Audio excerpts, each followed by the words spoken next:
আজকে মাদার জিনিসগুলো ভালো হয়েছে।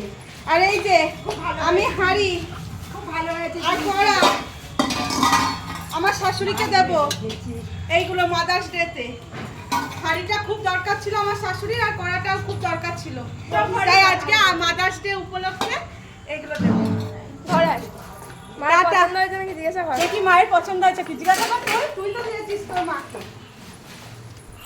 ও মা, বোন কি বলছে দেখো, তোমার পছন্দ হয়েছে? হ্যাঁ, খুব ভালো হয়েছে, খুব পছন্দ হয়েছে। এগুলো তো দরকারি জিনিস। সুন্দর হয়েছে।